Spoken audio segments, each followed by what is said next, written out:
तरुण गगoi आसामनि राजखान्थिनि फोथाराव बयजोंबो सिनायजानाय मोनसे मुं। दिनै बिथाङा जोंनि गेजेराव गैलिया। थांनाय 2020 मायथाइनि 23 नबेम्बरनि बेलासिनि 5:34 रिंगायाव बिथाङा बे बुहुमनिफ्राय आनजाद लानो। फै जों बिथांनि सोमोन्दै एसे मोनथिना लानि।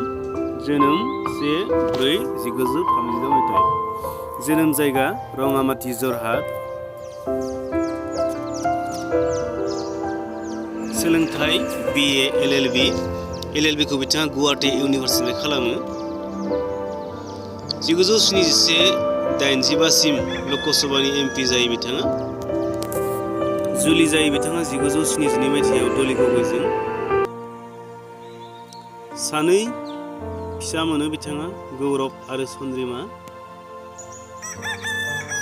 1967 मायथाइयाव जरहाट मिउनिसिपालिटि बर्डनि सोद्रोमा सायख'जायो।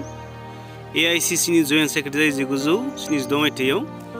फिन 1983 मायथाइयाव जयेन्ट सेक्रेटारि जायो AICC नि। 1985 मायथाइयाव जेनेरेल सेक्रेटारि AICC। 1986 निफ्राय 1990 सिम प्रेसिडेन्ट जायो आसाम प्रदेश कंग्रेस कमिटिनि। 1991 निफ्राय 93 मायथाइसिम union minister of state independent charge ministry of food and processing industry. 1993 मायथाइयाव MLA सायख'जायो बिथाङा। 1998 फिन MP सायख'जायो बिथाङा।